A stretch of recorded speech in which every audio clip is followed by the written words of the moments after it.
Hello and welcome to day 3 of Booktober.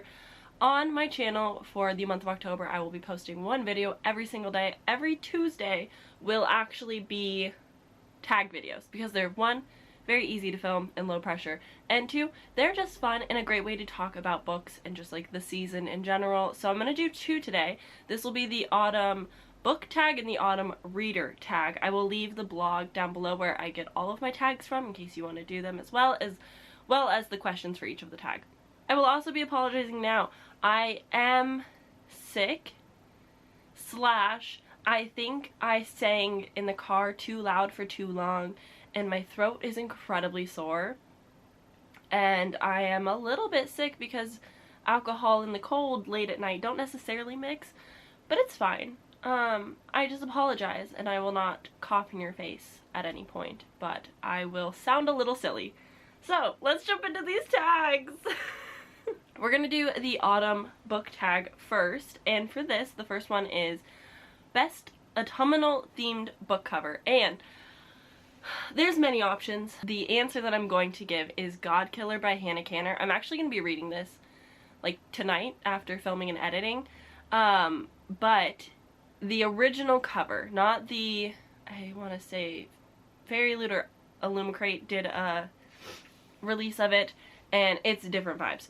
The original cover is beautiful and stunning and gives very beautiful and perfect autumnal vibes, so that's definitely my answer. I love this cover. It is one of my favorites from the entire year. Question number 2 is a fun one. What fictional friend group would I trust with a Ouija board? None, maybe, but I did decide to go with the characters in The Dead in the Dark by Courtney Good. I've reread this twice. I gave it 4 stars both times. It's very fun. It's sapphic, it's small town horror.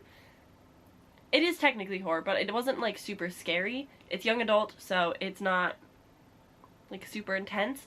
But we've got 2 girls that form a friendship, kind of a dislike to lovers, but there's also like, I guess they would be cousins and friends, and like the kid who goes missing. Like there's like a fun tag, fun group of people that are already dealing with the paranormal, so I think they would just like do well in that kind of situation. I think it's awfully fun. This is one of my like go-to memorable stories. Even though it wasn't 5 stars, it is something that I just truly adore. Yeah, I would absolutely trust these people with a Ouija board because, oh my god, what they go through is way worse.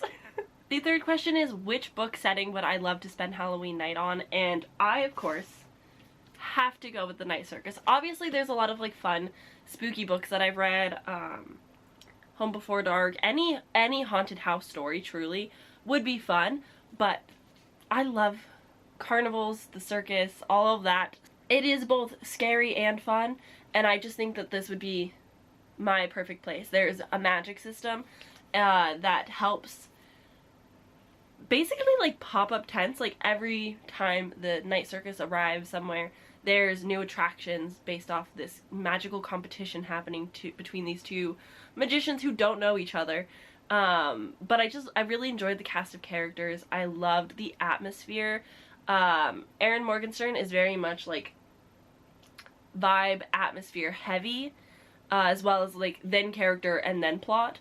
So prepare yourself for that. I loved and adored this Night Circus though. It is just so much fun seeing the different magical tents that they come up with in different ways to put on this show. It's just like so cozy in a weird way, even though like sinister undertone, like things are going wrong, but it's still like somehow cozy and like a good place. I don't know. I just really adore this.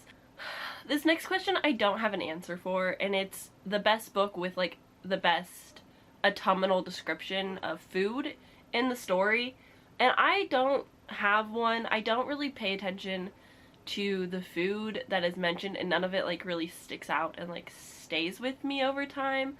I'm sure I've read some that definitely have like fun meals and like feasts, but genuinely none of them are coming to my mind. Like I can't think of a single thing. I can't even think of a book where they like bake something slightly autumnal. Potentially this middle grade that I can't remember the name of, but it definitely has more of a summer feel to it just because of the setting. But it is like a baking competition. There is recipes in the back of the book. But this is like the only one that comes to mind. Okay, and the next one is, which fictional character would you dress as? Huh. None in particular like come to mind. I don't really dress up as, I've never dressed up as a book character though. I do have a friend that dressed up as Coraline, so that's an option. That's a fun one. But no character that I remember really sticks out to me. I would definitely want to do something fun, kind of like Vampire Diaries, where like the vampires have very clear spooky makeup. Something like that I think would be fun. Maybe a character like Gideon from Gideon the Ninth. Just like the skull makeup, badass rogue necromancer. Like, that's a fun vibe. I think that could be enjoyable for a Halloween costume. Okay, the next one is, which antagonist, or like what antagonist would you pledge your allegiance to? And my first toxic thought, I was like, okay, well obviously like Fourth Wing, so Dane and Xaden, for very different reasons. But although Xaden has like his issues, I wouldn't necessarily call him like quite an antagonist. Maybe characters from All of Us Villains, but they're not like that hostile. Like, they're villainous, but they're not really villains, just their families are. But I would definitely pledge allegiance to the Alistair family of the book, so maybe that could count. But there's no like antagonist that's really sticking out to me right now. I'm so bad at remembering characters though, like that is my true flaw. Alright, the next question is the creepiest book I've ever read. I'm sure there's a few out there, but the one that really comes to mind, and I do have like a big disclaimer with it, but Stolen Tongues is so freaky. The audiobook is so good. The narrator does an incredible job. The author's intent was good, but I can't speak on whether or not that intent was still harmful or not, and it really depends on who you talk to. He is, I believe, a white author writing about indigenous folklore and like not quite mythology, but like the history and like storytelling of indigenous people, but a little bit stereotypical. But also it was a creepypasta story, and I've read 2 of those, Pen Pal and Stolen Tongues, and they are genuinely freaky and scary and unsettling, and those are the 2 books that stick with me when I'm like, oh yeah, those books like scared me. Like, those books made my skin want to shed. Like, I was like, ah, this is freaky. Stolen Tongues, especially like the prologue, there's something about a parrot basically warning you of somebody's presence, but like nothing has changed. That's terrifying. Another book that's scary for very different reasons was This Is Where We Talk Things Out by Caitlin something. This is like horror that could happen in real life, and that's what makes it so scary, but I was very unsettled while reading it. Those are my 3. Those are good. The next question is a book that I've yet to read but will read this October, and I have one, and it's Legends and Lattes. I don't know why I haven't read this yet. It's shameful, I'm aware. It's a little sad, but I definitely would like to get to this and pick this up finally. I have a reading blog in mind, and I'm probably gonna enjoy the food descriptions in here, so I'll have an answer for that soon.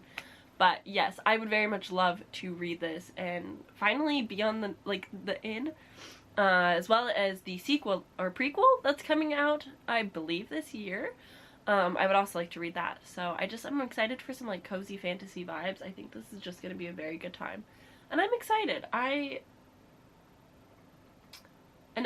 Nope, not an ogre. I always want to say an ogre. An orc decides to stop their mercenary job or being a barbarian and decides to open a little coffee shop that sells a bunch of pastries and beverages that no one's ever heard of before. It just sounds nice and cozy, and I'm excited to one day this month devour this world. And the final question for this tag is which fictional character would you put in charge of decorations for a Halloween party? This one's a lot. But I would entrust the bunnies. I think they would throw a killer party. I think that their decorations would be immaculate. I think they would be the most organized of any friend group. I think they would really have like an idea and a direction for a party, and they would execute it well. And that's just like what I would need. I want somebody that I can trust, that is not going to cause more stress to my life. I love Halloween parties, and I would entrust them entirely. Yes, there is a fatal flaw. If you've read this, you'll know how their little parties go. I don't necessarily want that, just because, like, yikes, but at the same time, it's Halloween. We can call it a magic show. I'm just saying. Yeah, I would trust the bunnies. I love them.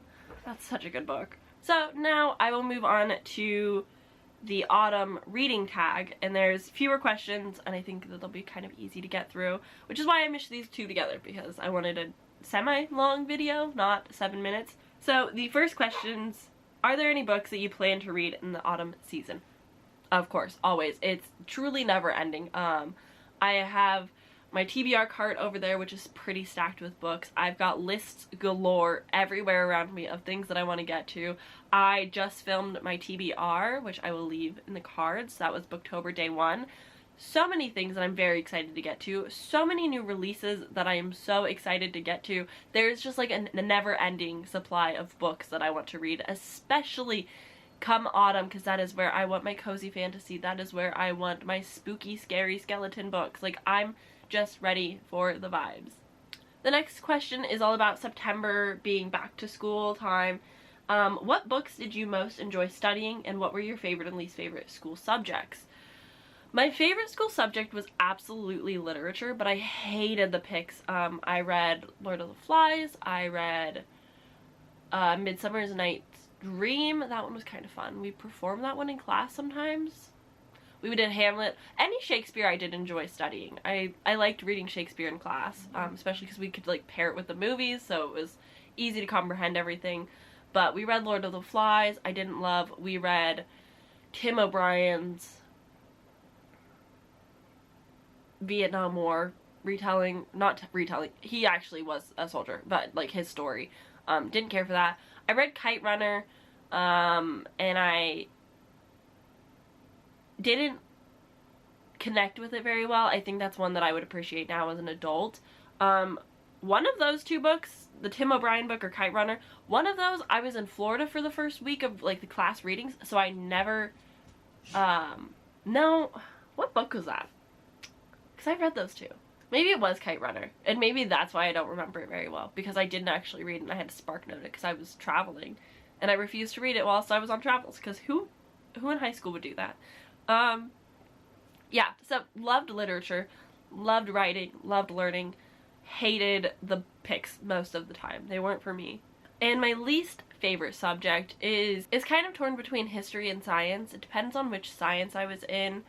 But it was not my favorite. I did not really care, but I did end up doing advanced chemistry. But it was my senior year. It was my only class, 3rd trimester, and we learned to do things like make ice cream in a bag. Like, it was so chill. Like, we did learn, but there were very few of us, and it was in the afternoon, and we all just, like, senioritis was hitting. So it was a lot more chill. But I liked my science teachers. I didn't necessarily like the science itself. And then history. Again, I really liked my teachers, but I definitely have a lot of drama around my history class and the people that were in it and things like just events that kind of happened, as one does in high school. But yeah, I never really learned about history events that I cared about, and so it didn't really connect with me, and I didn't really like engage a whole lot because I don't care about a bunch of white presidents. Like, least favorite thing to study. But I've definitely, as I've gotten older, enjoyed history more. And I've genuinely not touched science since high school. October means Halloween. Do you enjoy scary books and film? If so, what are some of your favorites? I love scary books. I like horror movies, but I don't really watch them. I don't like watching them alone because I'll freak myself out very fast. but I love scary books. I think that horror books are incredible. There's very few out there that actually scare me and like put me on edge. But as for movies, there's definitely a lot that I really enjoy. I just don't watch them as often. There's always a plethora that are sitting on like a to be watched list, and I just don't really get to them. But I love the Insidious franchise, the Conjuring franchise, all of that kind of stuff. I really enjoy paranormal horror movies rather than like the Get Out side of movies, although I did enjoy Get Out, but like that genre of like contemporary scary stuff. But also like, yeah, no, Happy Death Day is one of my favorites. I like slasher sometimes. Get Out was good. I don't know. I couldn't tell you what my taste is, but I like them, but I get scared easily, like a little baby, so. With November, it's time for bonfire nights and firework displays. Who's lighting fireworks in November? I would like to know. And also, don't? Maybe? Thanks. What's the most exciting book you've read that really kept you gripped? I mean, Fourth Wing, if we're being honest, but it's about time that I continuously shout out The Death of Jane Lawrence by Caitlin Starling. This is one of my favorite books ever. This is one of the few books that kept me reading every time until 3 in the morning. I read this completely with my eyeballs, no audiobook, and I would stay up until 2, 3 in the mornings just compulsively reading it. The ending is so weird and just like, what the fuck? I loved it, and this is just one of my absolute favorites. I will remember it forever, and I'm really excited to reread it, hopefully this October. Okay, second to last question is, what book is your favorite cozy comfort read? I don't reread a lot of books, and there's very few books that I'm just like, oh yes, cozy vibes, this is wonderful. So nothing jumps out. I've maybe reread 5 books in my life, so it's a very like, it's a very small pool, but there's definitely some that I like really want to. One of those being Lobizona, because I actually really would like to finish this duology this October or autumn. But this is one that I really enjoyed. It's not like the most cozy. There's high stakes, there's like real things happening, but at the same time, like, you're set in a magical school and this beautiful found family of friends, and I really enjoyed just like the characters and the like atmosphere of this, whilst it was still able to touch on like more hard-hitting topics. I think it's just like a very well done balance, and I'm very excited to finish this duology out and like read more from this author. It's like a weird thing to call this cozy, but I really have been wanting to reread If We Were Villains by M.L. Rio because I love and adore them. They're just like some of my favorite cast of characters, and a heartache at the end is somehow cozy. It doesn't make sense. My definition of cozy really does not align with like the masses, but really cozy to me is just like a good group of characters, a nice setting, and just like heartwarming moments. That makes it cozy enough for me, I guess. But yeah, I don't know. Probably Legends and Lattes once I read that. And the final question, curled up with a good book, what is your hot drink of choice? This one is an easy no-brainer. Hot chocolate. I don't like tea. I don't like cider. I do like sparkling apple juice. Those are good, but that's not warm, so not those. Yeah, hot chocolate all the way, every time. That is like my go-to warm beverage. Sometimes a coffee. I'm not like a huge coffee drinker, and if I am, it's usually going to be iced or blended. But every so often, I'll have a warm, hot coffee and enjoy myself. But most of the time, it's going to be hot chocolate. You put some cinnamon in there, some marshmallows, or some cream. Like, that's good stuff. It's delicious. But I've progressively made my voice more angry and myself potentially more sick. So I'm going to wrap up this video here. I do apologize. I really hope that I get healthy as soon as I humanly can. I will be resting as much as I can. I don't really want to be sick for another week, but sometimes the body just needs a moment, I guess. But I will try and get better and healthy ASAP so that future content is less sick in a derogatory way. So thanks for watching and hanging out with me. If you feel like doing these tags, please do. If you just want to answer them in the comments, by all means pick and choose any that you want to answer and talk about in the comments down below. But until tomorrow, I will see you guys for Booktober Day 4, where we will sit and chat even more. I'll see you guys then. Bye!